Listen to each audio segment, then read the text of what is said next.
नमस्कार विद्यार्थी मित्रांनो, स्वागत आहे तुमच्या आपल्या गजब मराठी स्टडी यूट्यूब चॅनलमध्ये.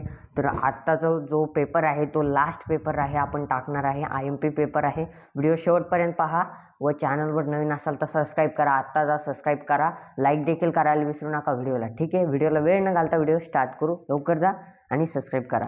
प्रश्न पहिला, अचूक पर्याय निवडा. ठीक आहे, अचूक पर्याय निवडा. यामध्ये आपण आता प्रश्न पाहूया. पहा, भारत व ब्राझील या दोन्ही देशातील राजवट डॅश प्रकारचे आहे. कशा प्रकारचे आहे? प्रजासत्ताक प्रकारचे आहे.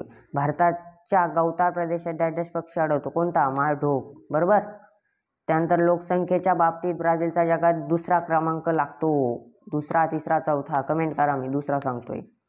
त्यानंतर आहे चौथा, तुम्हाला अचूक गट ओळखा येऊ शकतो त्याच्यामध्येच. पहा, इथं तुम्हाला अचूक गट ओळखायचा आहे. याला पॉज करून तुम्ही लिहू शकता. आता योग्य जोड्याजुळवामध्ये पहा, नवीन प्रश्न आणलेला आहे आपण. पॅटनॉल पहा. पॅटनॉलचं काय तुम्हाला या ठिकाणी पाहायचं आहे. पानझडी वने कुठं असतात? ब्राझील. थरचे वाळवंट तुम्हाला माहिती आहे कुठे आहे.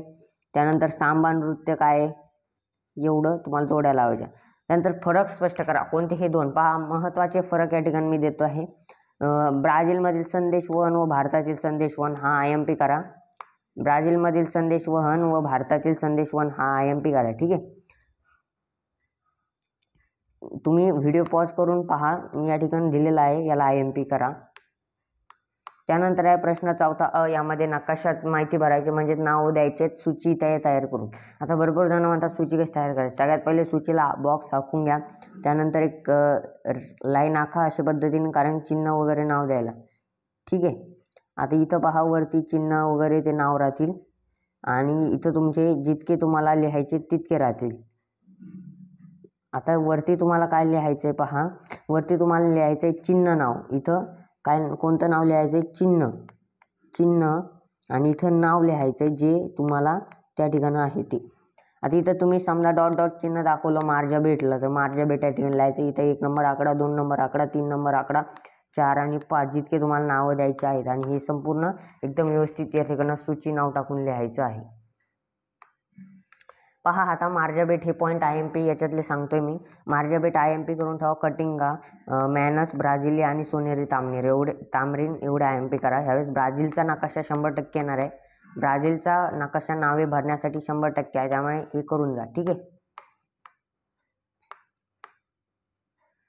त्यानंतर त्याचाच प्रश्न आहे. नकाशावरतून प्रश्नाचे उत्तर द्यायचे. भारताचा आहे. इथं प्रश्न पहा, भारताच्या दक्षिणेत कोणता महासागर आहे? तुम्हाला नकाशा एकदा दाखवतो, पॉज करून तुम्ही पाहायचा, तुम्हाला नकाशातून झूम आउट करतो. त्यानंतर पहा, या ठिकाणी दुसरा प्रश्न आहे, भारताच्या पूर्वेस कोणता उपसागर आहे? तर इथं पहा, उपसागर भारताच्या अतिपूर्वेकडील राज्य कोणते आहे? त्यानंतर पंजाब राज्याशेजारील कोणता देश? ठीक आहे, त्यानंतर हे पाचवा, उत्तर प्रदेश शेजारील कोणता देश आहे? उत्तर प्रदेश शेजारी. या पद्धतीने नकाशा आहे. पॉज करून तुम्ही त्याचे उत्तर शोधू शकता. आता याची PDF टेलिग्रामवर अवेलेबल आहे. ठीक आहे, भौगोलिक कारणे लिहा. भौगोलिक कारणे या ठिकाणी IMP मी म्हणजे व्हिडिओ अपलोड केलेला आहे. पाहिला नसेल तर पहा, आत्ताचा व्हिडिओ पहा. व्हिडिओमध्ये IMP देखील सांगितलं आहे आणि याच्यामध्ये देखील सांगतोय. पहा, तिथं भरपूर सविस्तर सांगितलेलं आहे, पण याच्यामध्ये व्हिडिओ मोठा होतो, त्यामुळे मी सेपरेट व्हिडिओ बनवला आहे. ब्राझील या ठिकाणी पहिला IMP आहे आणि चौथा IMP आहे. ठीक आहे, आणि तो व्हिडिओ जाऊन पहा. पुढील तक्त्यातील ब्राझीलमधील लोकसंख्येची टक्केवारी दिलेली आहे आणि या तक्त्याच्या आधारे रेषालेख म्हणजेच तुम्हाला स्तंभलेख काढायचा आहे, तयार करायचा आहे व पुढील प्रश्नाचे उत्तर द्यायचे. आधी तुम्हाला ग्राफ घेऊन तो स्तंभलेख काढावा लागेल. ठीक आहे, ग्राफ घ्यायचा आहे आणि तो स्तंभलेख काढायचा आहे. ठीक आहे, त्यानंतर आहे त्याला किंवा ऑर असतं, याच्यावरती प्रश्नाचे उत्तर द्यायचे असतात आलेखावरती. तर या ठिकाणी आलेख आहे, पॉज करा आणि याची प्रश्नाची उत्तरे पहा. प्रश्न 7वा लास्ट क्वेश्चन आहे, पुढील सविस्तर उत्तर लिहा. ठीक आहे, कोणतेही 2 सोडायचे आहेत. 8 मार्क्ससाठी आहेत, प्रत्येकी 4 आणि 4 मार्क्स आहेत. ठीक आहे,